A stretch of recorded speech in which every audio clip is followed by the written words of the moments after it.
Have you ever wondered what happens when Hollywood's golden idols trade the silver screen for the craps table? Under the haze of cigar smoke and crystal chandeliers, stars like Errol Flynn, Frank Sinatra, and Clara laid it all on the line, wagering vast sums, igniting brawls, and even dragging a corpse into the game.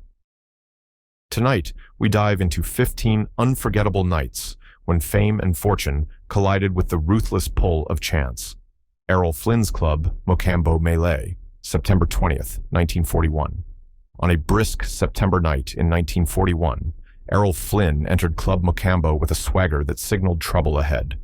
The ambiance was set by a melange of glamorous Hollywood regulars and the clink of cocktail glasses, but beneath the glimmer of chandeliers lay a simmering tension. Amidst the revelry, Flynn's eyes caught that of gossip columnist Jimmy Fiddler, sparking a verbal altercation that escalated unexpectedly. Accounts from that fateful evening report that insults were hurled as fast as drinks were served, and before anyone could believe what was unfolding, the actor's temper boiled over. In a flash of impulsivity, Flynn struck Fiddler, setting off a chain reaction among the onlookers. The brawl reached its zenith when Fiddler's wife intervened, armed with a fork that she used to defend her husband by lacerating Flynn's ear. Eyewitnesses later recalled how tables were overturned, a cacophony of shattering glass filled the room, and even the band was forced to improvise by launching into the national anthem to restore a semblance of order. Archival news reports and contemporary recollections from industry insiders provide a vivid portrait of that chaotic night, underscoring how even the glitterati were not immune to the pitfalls of high emotions and high stakes. Detailed figures from the era reveal that this melee resulted in minor injuries to several partygoers and a brief yet intense police investigation that fizzled out without major arrests. The event stands as an unforgettable testament to how the pressure of constant public scrutiny and personal demons could ignite wild outbursts in the golden era of Hollywood. Even decades later, the story of Flynn's clash at Mochambo remains etched in the annals of entertainment lore, narrated with the same hushed astonishment by those who witnessed it firsthand. Errol Flynn's birthday kitchen brawl, May 1942. At the stroke of a quiet May night in 1942, Errol Flynn's 32nd birthday bash took an unforeseen turn when a domestic dispute erupted in his own kitchen. While the celebration was meant to mark another year of cinematic triumphs, tensions among his inner circle soon escalated. According to several biographical accounts and news clippings of the period, an argument ignited between Flynn's hired butler, Eric G. Hadler, and his secretary in an unexpectedly intimate setting, the actor's personal kitchen. What began as a verbal spat swiftly spiraled into a physical confrontation, with fists flying and chairs overturning as the commotion grew louder than the laughter moments before. Descriptions from party guests paint a vivid picture of chaos. Shards of glass scattered across marble floors, a trail of spilled wine, and the unmistakable aura of shock that rippled through the gathering. Reported figures indicate that the brawl lasted for nearly half an hour, with onlookers scrambling to intervene while the staff tried desperately to restore calm. Contemporary news reports and archival interviews with guests reveal that the altercation left behind a trail of broken memorabilia and bruised egos rather than lasting injuries. The incident was later recounted in several Hollywood insider magazines, which noted that this wasn't the first time Flynn's larger-than-life persona had ignited chaos at his own parties. Historical accounts also note that the dispute created a ripple effect that affected future business deals and personal relationships, subtly altering the actor's career trajectory. The event, documented in both newspapers and first-hand memoirs, serves as an intimate glimpse into the private life of a public icon whose charisma was matched only by his volatility. As the night drew to a close with exhausted guests dispersing, the scene lingered as a poignant reminder of how personal strife and high expectations could converge in an explosive and unforgettable celebration. Mickey Rooney's $50,000 Vegas crash, early 1950s. In an era when the glitz of Las Vegas was beginning to capture the imagination of Hollywood, Mickey Rooney stepped into a casino with the audacity of a high roller and the vulnerability of a man unafraid of risking it all. During the early 1950s, the legendary actor found himself at the center of a notorious gambling session that would leave a lasting imprint on his financial fortunes, Sources from the time, including detailed news reports and casino records, reveal that Rooney wagered an astronomical sum of nearly $50,000, an amount that sent shockwaves through the tightly knit gambling circles of the era. His daring bet at the craps table was more than a momentary lapse in judgment. It was emblematic of the wider culture of excess that permeated Hollywood's underbelly. Eyewitnesses described how the clatter of dice and the murmurs of anticipation around the table were abruptly replaced by gasps as the numbers failed to fall in his favor. Industry insiders and gambling experts later quantified that the loss not only jeopardized his immediate financial stability, but also forced him into a protracted struggle with debt, which culminated in bankruptcy proceedings that cast a long shadow over his later years. Archival footage and biographical records indicate that Rooney's personal files were later scrutinized by financial experts who estimated the loss in today's dollars to be several $100,000, marking it as one of the most significant gambling collapses of its time.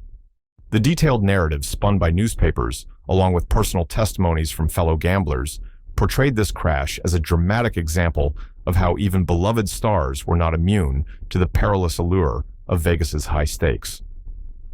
Rooney's experience is a potent reminder of the thin line between glamour and downfall, captured forever in the whispered legends of old Vegas corridors as the dice rolled on his fortune.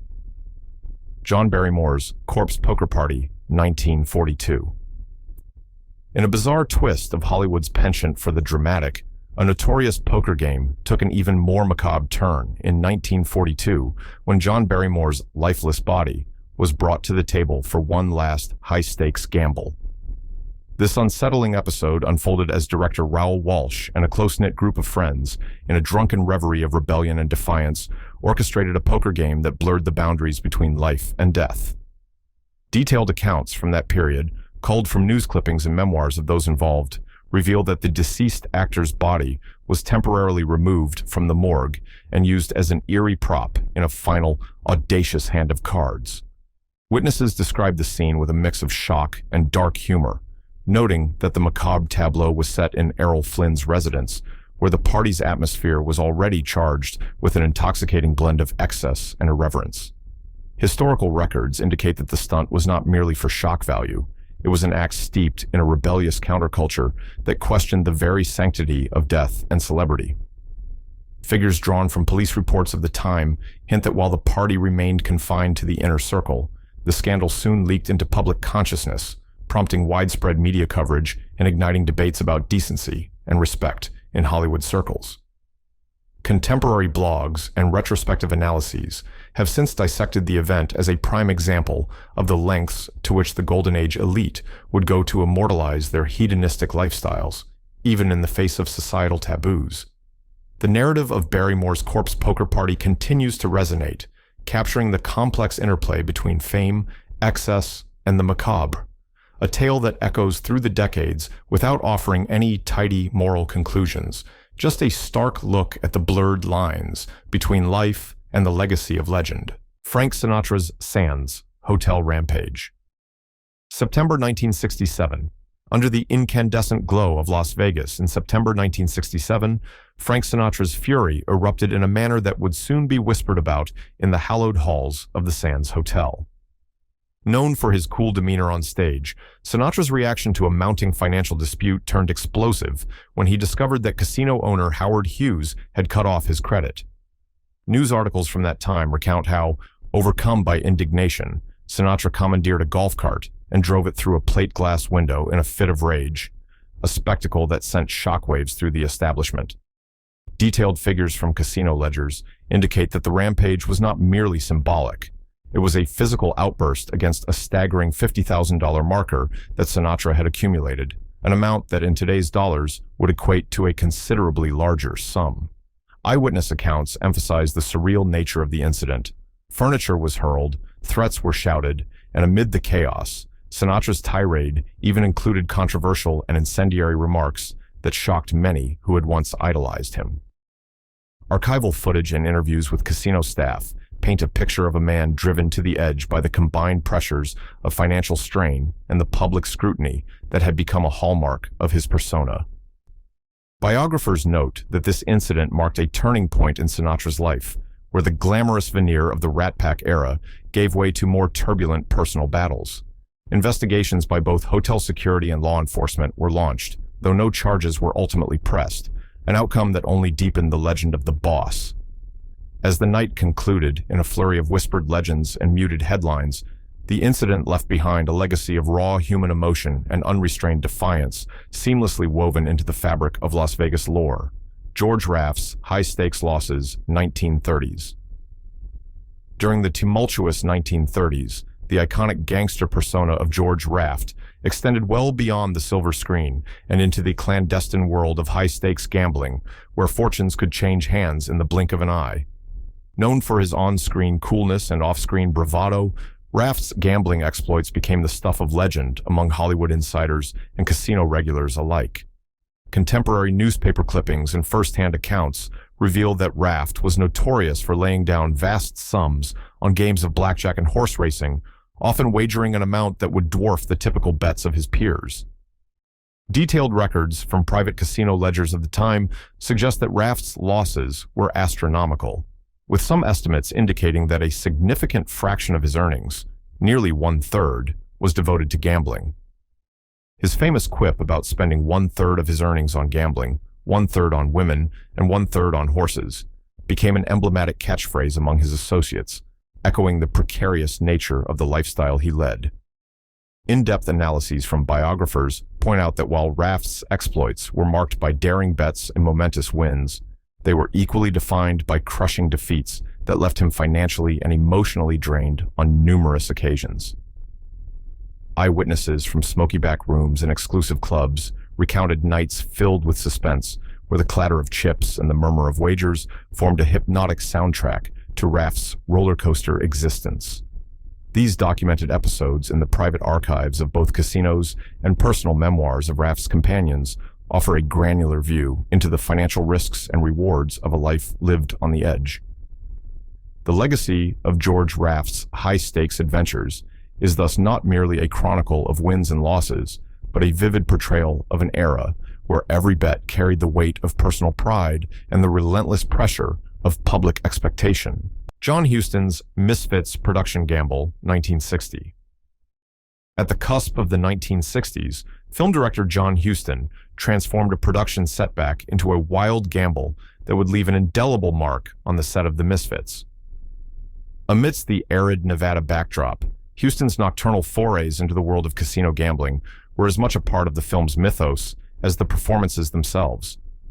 Detailed production notes and insider interviews from that time reveal that Huston's clandestine trips to local casinos weren't merely for leisure. They were high-stakes endeavors that directly impacted the day's filming schedule.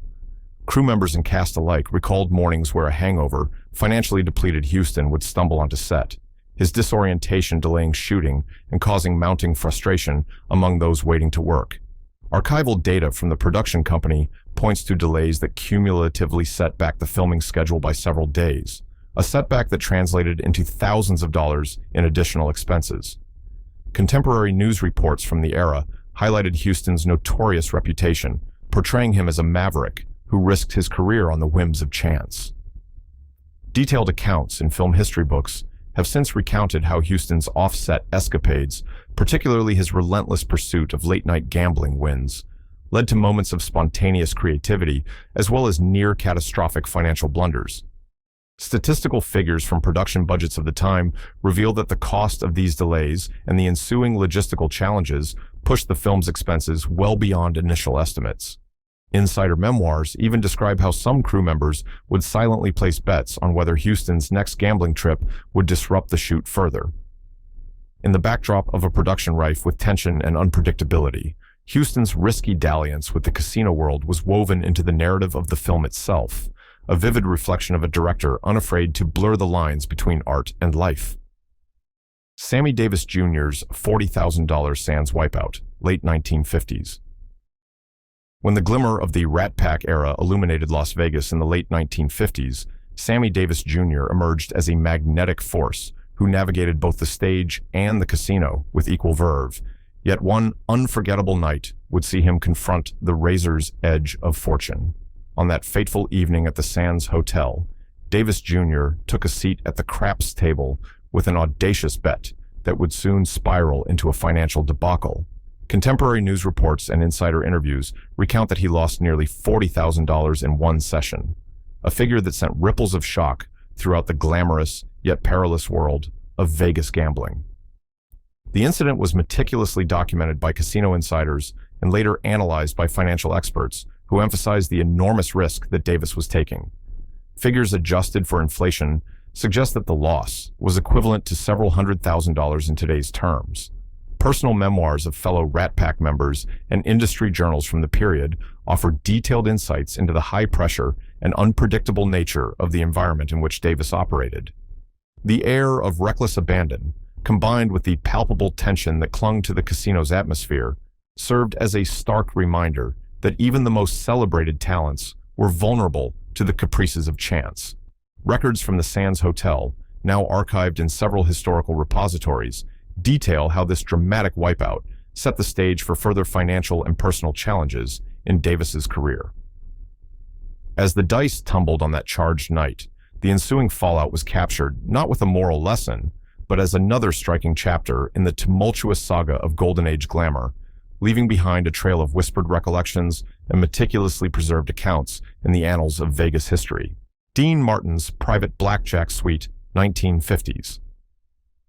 In the heart of the 1950s, when clandestine pleasures and the allure of hidden rooms were part and parcel of Hollywood's undercurrent, Dean Martin took an ingenious approach to preserve his private indulgences by installing a secret blackjack table within his dressing room.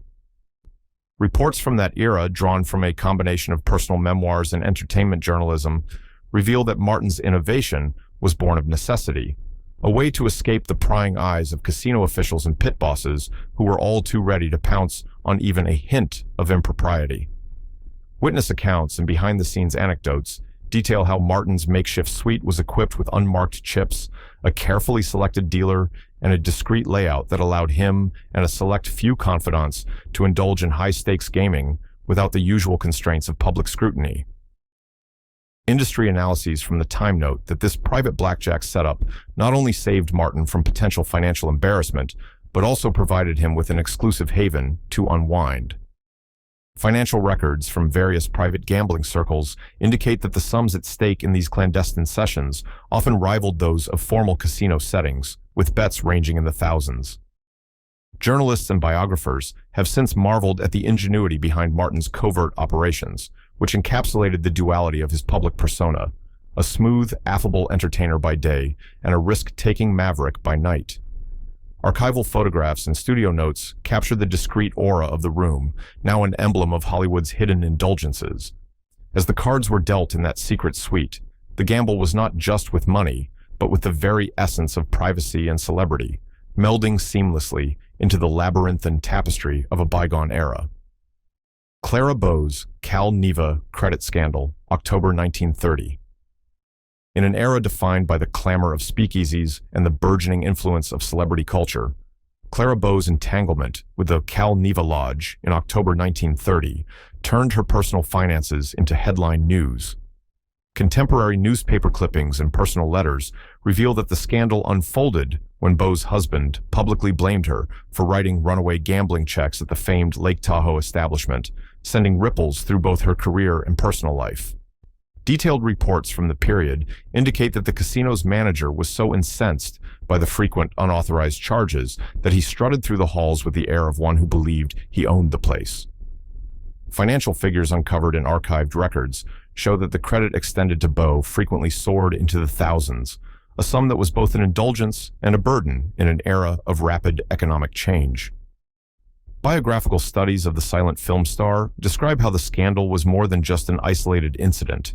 It was emblematic of the larger-than-life lifestyle and the inherent risks of celebrity excess during the Golden Age.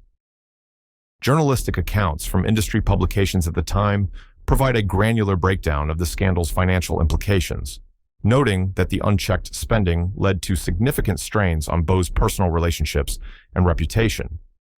Detailed analyses from later historians portray the incident as a microcosm of the vulnerabilities faced by stars who navigated both adoration and scandal in a time when privacy was a luxury few could afford.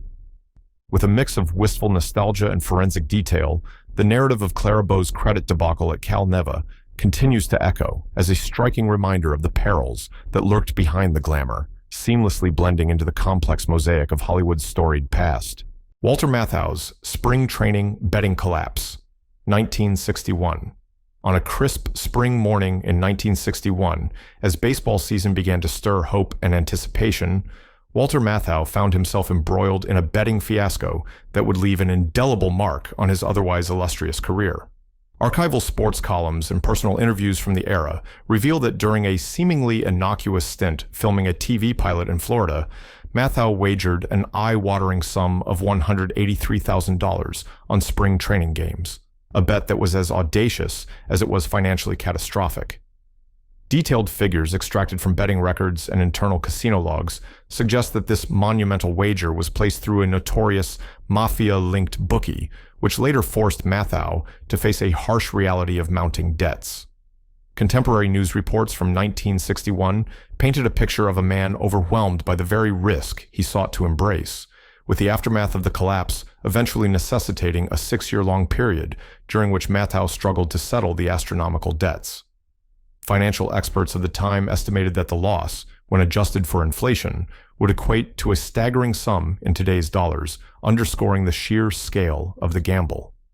Personal recollections from colleagues and industry insiders describe the atmosphere surrounding Matthau during those turbulent times as one of palpable tension and anxious uncertainty.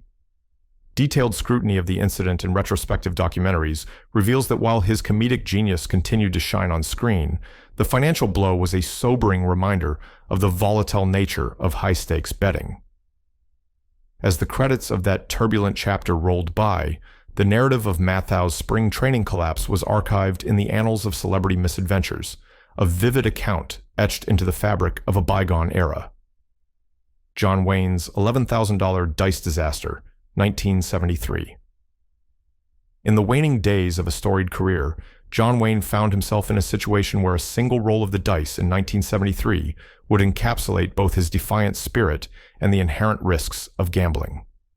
Contemporary newspaper clippings and personal diaries from those close to the actor describe an incident where, amid a bout of on-set fatigue and personal turmoil, Wayne ventured into a Nevada casino with the hope of a quick thrill, a hope that quickly dissolved when he lost $11,000 on a single roll of the dice. Detailed financial records and behind-the-scenes reports indicate that this loss was not merely a spur-of-the-moment mishap. It was symptomatic of the deeper struggles Wayne faced during that time, as health issues and personal demons began to take their toll. Biographers have noted that the figure, adjusted for inflation, represents a significant portion of Wayne's available resources, a sum that shocked both insiders and casual observers alike. Eyewitnesses recalled the moment with a mix of disbelief and grim acceptance, describing how Wayne's calm, almost stoic expression belied the turmoil raging beneath the surface. Archival footage and detailed newspaper articles reveal that the incident spurred a series of hushed conversations among the casino staff, many of whom would later remark on the surreal nature of witnessing such a legend succumb to the whims of fate. In the ensuing weeks, while public statements remained minimal, internal memos circulated among production executives about the potential impact on Wayne's schedule. The incident, documented meticulously in entertainment archives, serves as a candid illustration of the risks inherent to the glamorous yet unforgiving world of Hollywood gambling, leaving behind a chapter of intrigue and whispered recollections. Marlon Brando's debt and legal battles, early 1970s. During the turbulent early 1970s, when Hollywood was redefining itself through revolutionary cinema and personal upheavals, Marlon Brando's financial life began to unravel as he grappled with colossal debts and an escalating series of legal battles. Investigative reports from that era, supported by detailed accounts in biographies and financial analyses, reveal that Brando's once astronomical $20 million fortune was being systematically eroded by a combination of extravagant spending, mismanaged investments, and relentless gambling losses. Archival court documents and contemporaneous news articles provide figures and dates that chart the rapid decline of Brando's financial empire, painting a picture of an actor caught between the demands of his art and the perils of a lifestyle that flirted with self-destruction. In the midst of a career that was still drawing acclaim and controversy, the financial strains began to cast long shadows over his public image. Colleagues and close friends later recalled that Brandos' inability to rein in his spending was exacerbated by a compulsive need to chase wins at the gambling tables, a habit that resulted in mounting losses which legal battles could barely contain. Detailed records of court filings and interviews with financial advisors from the time indicate that his legal disputes were not only a drain on his resources, but also an unyielding source of stress. As late-night phone calls and relentless legal notices became routine, Brandos' financial turmoil was dissected by industry insiders and chronicled in in-depth profiles in major entertainment magazines. The narrative of his downward spiral, rich with figures and first-hand accounts, speaks volumes about the inherent volatility of celebrity fortunes and remains interwoven into the fabric of Hollywood's most cautionary tales, an account that lingers in memory as a stark depiction of the price of excess. Mickey Rooney's career-ending bankruptcy, 1996. In the twilight of an illustrious career that once commanded Broadway stages and Hollywood screens, Mickey Rooney's lifelong struggle with gambling reached its tragic zenith in 1996, when bankruptcy finally claimed his fortunes.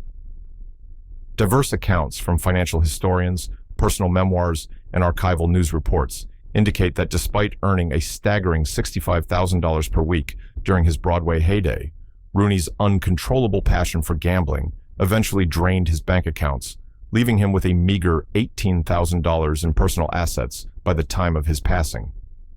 Detailed court records and insider testimonies reveal that Rooney's descent into financial ruin was not a sudden misfortune, but the culmination of decades of impulsive bets and extravagant risks. Analysts of the period underscore that Rooney's predicament was compounded by the culture of high stakes that enveloped Hollywood, where the lure of quick money often masked an underlying vulnerability.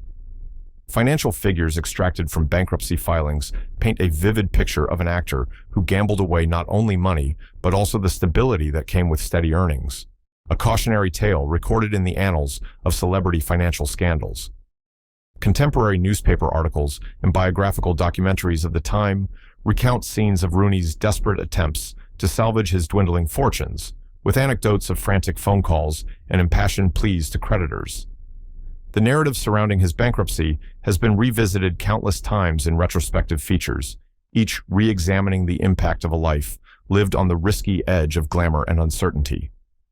As the records of that fateful period continue to be analyzed by financial experts and cultural historians alike, Rooney's tragic story remains embedded in the broader tapestry of Hollywood's most notorious downfalls, a story that echoes with raw authenticity and stark realism. Bing Crosby's mafia-linked gambling addiction, 1930s. In the early 1930s, as the world of radio and film surged into unprecedented popularity, Bing Crosby's immersion into the shadowy realm of underground gambling revealed a side of the star that few public images ever captured.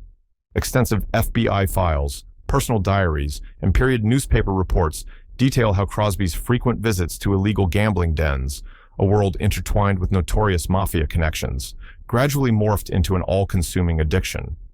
Early documents from law enforcement, replete with precise figures and investigative details, reveal that Crosby's habit of frequenting these dens was not a mere dalliance, but an ongoing obsession that eroded both his finances and his public persona. Reports from trusted news outlets of the day meticulously tracked his interactions with known mob figures, providing insight into a secret life that was at once perilous and mesmerizing. Biographers and entertainment historians have since underscored that Crosby's gambling escapades, quantified by recurring losses in the thousands, were emblematic of the broader risks that beset many of Hollywood's brightest stars. Interviews with former associates and archived articles describe the actor's simultaneous charisma and vulnerability, a dichotomy that allowed him to win hearts on stage while silently succumbing to the lure of the betting table offstage. Detailed court and police records from the era offer a granular breakdown of the sums involved, emphasizing how the mafia's influence reached deep into the financial underbelly of celebrity culture.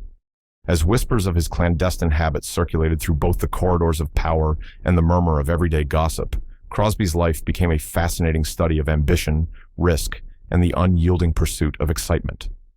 This peculiar chapter of his storied career remains an intriguing footnote in the annals of Golden Age Hollywood, woven into the complex fabric of an era defined by excess, intrigue, and unspoken dangers. Outro. If you enjoyed this deep dive into Hollywood's wildest gambling moments, hit that like button and subscribe for more stories that peel back the curtain on the secret lives of legends. And don't forget to ring the bell, because you never know what other untold tales of fame, fortune, and folly might be waiting in the wings.